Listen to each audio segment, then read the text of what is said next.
અમારી માંગ એ છે કે રોજ 40-50 ગાયના મૃત્યુ થાય છે રાજકોટ મહાનગરપાલિકાના દોઢ ડબ્બાની અંદર, તો ગાયને સારી રીતે સાચવવી જોઈએ. નો છોડાવતા હોય તો એને પાંજરાપુરને તમે જે જીવદયાને સોંપી છે, આજે જીવદયા ટ્રસ્ટની અંદર રોજ 30-40 ગાયના મોત થાય છે. એ હત્યા ઘર છે કે જીવદયા ઘર છે જાણવા મળતું નથી. હાલો, એક પણ વિગત ખાડાની આપી નથી, ફક્ત એટલી જ વિગતો આપી છે કે આ રોડ 5 લાખનો ખર્ચે થયો, આ 13ના ખર્ચે 3 વર્ષનો એમને હિસાબ આપ્યો, 64 કરોડ 27 લાખના રસ્તા બનાવ્યા, 64 કરોડ 27 લાખના રસ્તા બનાવ્યા. તો આ ખાડા શેના પડ્યા? આ ખાડા બુરવાના ખર્ચ કોની પાસેથી લેવાનો? ગેરંટી વાળા રોડ તો કોની પાસેથી લેવાનો? જનરલ બોર્ડમાં પ્રજાના પ્રશ્નોની ચર્ચા કરવા માટે ટાઈમ પાસ થઈ, શું માનો? કાયમ ટાઈમ પાસ વાળી કરી રહ્યા છે. હું આજે બીપીએમસી એક્ટની જોગવાઈ લઈને આવ્યો છું અને એમાં એવી સ્પષ્ટ જોગવાઈ છે, 1 વર્ષ દર મહિનાની 20 તારીખ પહેલા જનરલ બોર્ડ બોલાવવું એવી ફરજ જોગવાઈ છે. તો રાજકોટ મહાનગરપાલિકા 2 મહિને બોલાવે છે, એ પણ એની મુનસુફી પ્રમાણે, અને એમાં પણ અમુક બિઝનેસની આઇટમો લેવામાં આવે છે, બિન બંધારણીય રીતે કોન્ટ્રાક્ટ આપી દેવામાં આવે છે. દાખલા તરીકે ગાયો જે લાકડાનો કોન્ટ્રાક્ટ થયો, એ લાકડાનો કોન્ટ્રાક્ટ ટેન્ડર જ નથી બહાર પડ્યું. તમે પૂછ્યો ટેન્ડર જે આપ્યું હોય તો મારું માથું મૂંડી દેવા તૈયાર જાઓ, પૂછ્યો નથી આપ્યો હોય તો એવો કોના કહેવાથી આપ્યો? એજન્સી કોન્ટ્રાક્ટ આપ્યો બતાવો, તમે જઈને બતાવો ને એમ કે આ કોન્ટ્રાક્ટ આપ્યો છે તો તમે બતાવો મને. હું પોતે આરોગ્ય અધિકારીને મળ્યો છું, હું પોતે બાગ બચીના આરોગ્ય અધિકારીને મળ્યો છું, એના સિટી ઇન્જિનિયરને મળ્યો છું. કીધું કે આવો કોઈ અમે ટેન્ડર બહાર પાડ્યું નહોતું.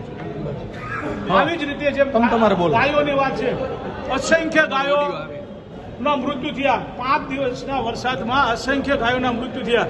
તો મારા ઘરે હું પોતે ગાયો રાખું છું, મને ખબર છે, ઘોડી ગાયો હું રાખું છું, મારી ગાયો તો મરતી નથી. આ ગાયો ઠૂઠરાઈને મરી ગઈ છે, ઠંડીમાં મરી ગઈ છે, પૂરતું ખાવા મળ્યું નથી એટલા માટે મરી ગઈ છે. અને આ ગાયોને હત્યા, મારી દ્રષ્ટિએ હત્યા કરવામાં આવી. જેટલી ગાયો મરી એ બધાનું પાપ કોને લાગશે? આ ભાજપના લોકો ગાયોના દીકરા થાય છે રોડમાંથી. તો અમારી ઈચ્છા એવી છે કે તમે ગાયને માતા કેમ નથી કહેતા? ગાયને માતા બનાવીને જોગવાઈ મુજબ કરો. કેમ તમારા વડાપ્રધાન ગાયને માતાનું રાષ્ટ્રીય બિરુદ નથી આપતા? પણ કોન્ટ્રાક્ટર પાસે તમારે જવાબ માંગવો જોઈએ ને. જે કોન્ટ્રાક્ટર પાસે હું જવાબ માંગી ન શકું. મારી જવાબદારી છે કે રાજકોટના બોર્ડમાં મારા માન્ય અધ્યક્ષની પાસે જવાબ માંગવાનો હોય અને જવાબ લઈ દેવાની જવાબદારી અધ્યક્ષની છે અને એ કમિશનરને જવાબ આપવો. કેટલી ગાયો એક અંદાજ મુજબ 200 થી 250 ગાયોના મૃત્યુ છે. એક અંદાજ મને પૂરતી ખબર નથી. આવો પ્રશ્ન હતો, રોડનો પ્રશ્ન હતો, જે વિપક્ષ જે પ્રશ્ન ઉઠાવતા હતા એ જ પ્રશ્ન અમે લોકોએ પણ ઉઠાવ્યો હતો. ભારતીય જનતા પાર્ટીના સભ્યો ખૂબ તંદુરસ્તીથી અમે લોકો પ્રશ્ન પૂછી રહ્યા હતા. માનનીય કમિશનરશ્રી પ્રશ્નનો જવાબ આપતા હતા. રોડના પ્રશ્નો હતા, ખાડાનો પ્રશ્ન હતો. પરંતુ દુઃખ સાથે કહેવું પડે કે વિપક્ષના સભ્ય માત્ર જનરલ બોર્ડ આજે આવી રહ્યા છે. પૂરા 4 સભ્યોમાંથી એ લોકોનું 4 સભ્યોનું સંકલન નથી. એક સભ્ય બેનશ્રી સહી કરીને વયા જાય. આ રાજકોટની કોંગ્રેસની હાલત છે. હું રાજનીતિક વાત મારે કરવી નથી, કારણ કે રાજનીતિક ચુનાવના અખાડાની અંદર રાજકોટ મહાનગરે એને 4 કોર્પોરેટરો ખાલી કોંગ્રેસને આપ્યા છે. એમાં પણ આ ભાઈશ્રી આમ આદમી પાર્ટીમાં ગયા હતા, ન્યાય એનું મેળનું આવ્યો ને વળી પાછા સ્વગૃહે આવ્યા ને કોર્ટ મેટરું થઈને.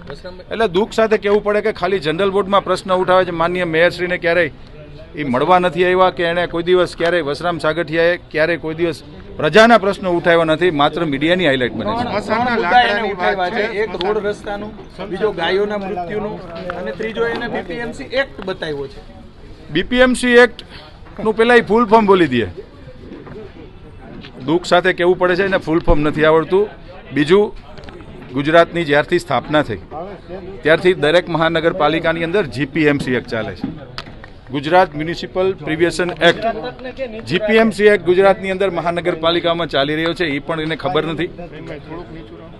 સવાલ ખાડાનો પ્રશ્ન હતો. રાજકોટમાં જરૂરિયાત કરતાં વધુ વરસાદ આવ્યો છે. સાર્વજનિક સ્વરૂપમાં અમે સ્વીકારીએ છીએ કે રાજકોટમાં ખાડા પડ્યા હતા, પરંતુ જેટ પેચિંગના માધ્યમથી આપણે સૌ જોઈ શકીએ છીએ કે આખે આખો કાલાવડ રોડ, જે ગૌરવપદ કહી શકાય, એમાં અત્યારે ખાડાની બુરવાની કામગીરી ચાલુ છે.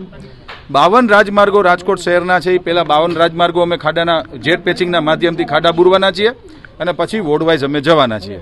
ડામર અને પાણીને વિરુદ્ધાભાસ હોય છે, એના કારણે ખાડા પડ્યા હતા, પણ એ સ્વીકારીએ છીએ. વધુ વરસાદના કારણે આ જે ખાડા પડ્યા છે રાજકોટના લોકોને પણ હાલાકી ભોગવવી પડી છે. એમાં હું પણ એક સિટીઝન તરીકે મને તકલીફ પડતી હોય, પરંતુ વરસાદ ખૂબ આવ્યો છે એના માટે અમે લોકોએ જેટ પેચિંગથી પેવિંગ બ્લોક પણ આ પેચવર્ક પણ ચાલુ કર્યું છે. જયમીનભાઈ, સ્મશાનના લાકડાની વાત કરી છે તેમણે. સ્મશાનના લાકડામાં કૌભાંડ આવ્યું છે. મેં સ્મશાનના મારી પાસે એવિડન્સ છે. સ્મશાનની અંદર જે લાકડું ઉપયોગમાં આવે, કોઈ પણ ઝાડ જ્યારે પડે ત્યારે નીચેનું જે થડ હોય એ ઉપયોગમાં આવતું હોય છે. ડાળી હોય એ ડાળી સ્મશાનમાં ન ઉપયોગમાં આવે એવી 4 ગાડી લેફ્ટ છે. અને એના માટે પણ મેં આપ સૌ મિત્રોને મેં કીધું હતું કે મેં એની તપાસ સમિતિ પણ નિમી છે. આ એજન્સીના લાખો રૂપિયાના બિલ પણ અમે અટકાવ્યા છે અને આવનારા દિવસોમાં એ દોષિત ઠરશે તો એ તો બ્લેકલિસ્ટ થશે, પણ ભારતમાં કેવી જગ્યાએ મહાનગરપાલિકામાં કામ નહીં કરે એવી અમે સજા દેવાના. ચર્ચા જે થવી જોઈએ, પરંતુ દર વખતે આ પ્રકારે વિવાદ થાય છે ને થતું રહે છે. ચર્ચા તો થતી જ મેં પહેલા કીધું ટેન્ડર થયું છે ને, ટેન્ડર થયું છે ને જય એજન્સી અને સોમનાથ સ્ટેન્ડિંગ કમિટીમાં મેં મંજૂર કર્યું છે. મેં મંજૂર કર્યું. અરે હું આવ્યો ને 1 વર્ષથી, હમણાં 3 મહિના પહેલા મંજૂર થયું છે. એને રિપીટ થયું છે, એનું ટેન્ડર લાગ્યું છે. છેલ્લા 15 વર્ષથી રાજકોટ મહાનગરપાલિકામાં સોમનાથ એજન્સી અને જય એન્ટરપ્રાઇઝ એ રાજકોટ મહાનગરપાલિકામાં ઓન ટેન્ડર કામ કરી રહી છે. આ ટેન્ડર પ્રક્રિયા છે. ડેફિનેટલી હા, રાજકોટ આખાની અંદર આખા રાજકોટની અંદર હા હા, એ જ તમે સમજાવું. સ્મશાનના લાકડા નો હોય, સમજાવું તમને હું એ જ સમજાવવા માંગુ છું. સ્મશાનના લાકડા નો હોય, એનું ટેન્ડર ન હોય. જે એજન્સી સમજાવું. હા હા બોલો. જય એન્ટરપ્રાઇઝ અને સોમનાથ એન્ટરપ્રાઇઝ આખા રાજકોટના 3 ઝોનની 2 એજન્સીઓ છે. આ એજન્સી જ્યારે ચોમાસાની અંદર ઝાડ પડી જાય ત્યારે એ લાકડા સ્મશાનમાં મૂકવાનો તો સ્ટેન્ડિંગ કમિટીનો વર્ષો જૂનો જનરલ બોર્ડનો ઠરાવ છે. એમાં કોઈ પણ જાતનું ફેરફાર અમે આજીવન નથી કરવાના. એ લાકડા રાજકોટના સ્મશાનમાં જ જવાના છે. નહીં તો ના, મારા સુધી નથી આવ્યું.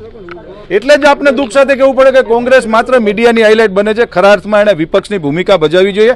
આજ રાજકોટ મહાનગરપાલિકાએ બહુ સારા કોંગ્રેસના કોર્પોરેટરો આપ્યા હતા, પરંતુ આ દુઃખ સાથે કહેવું પડે, મેં પહેલા કીધું એમ કે બોર્ડથી બોર્ડ આવે છે. આપના મિત્રોની, મીડિયાના મિત્રોની હાઇલાઇટ સિવાય એને બીજો કોઈ રસ જ નથી.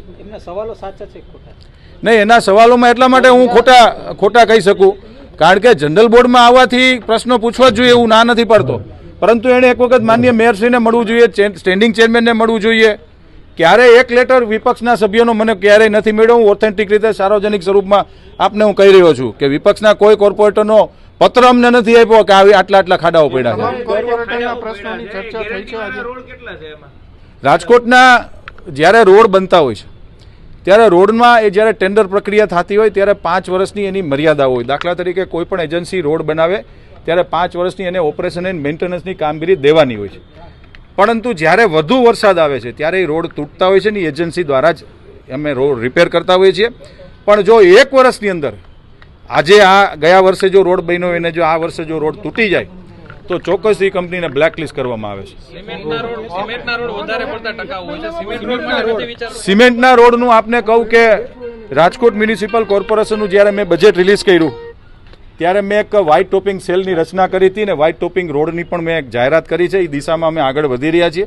સિમેન્ટના રોડથી 70% ઓછા ખર્ચે ઉપલા કાંઠે વેસ્ટ ઈસ્ટ ઝોનના વોર્ડ ઓફિસ પાસે એક વ્હાઇટ ટોપિંગનો રોડ પણ બનાવવામાં આવ્યો છે પ્રારંભિક તબક્કે, જેનું આયુષ્ય 30 વર્ષથી વધુ હોય છે. પરંતુ જ્યારે એ રોડ બની જાય છે, અંદરની ઇન્ટરનલ એની ડ્રેનેજની લાઇન, પાણીની લાઈનો જો બન્યા પછી વ્હાઇટ ટોપિંગ રોડ બનાવવામાં, કારણ કે એ તૂટ્યા પછી રિપેર નથી થતા.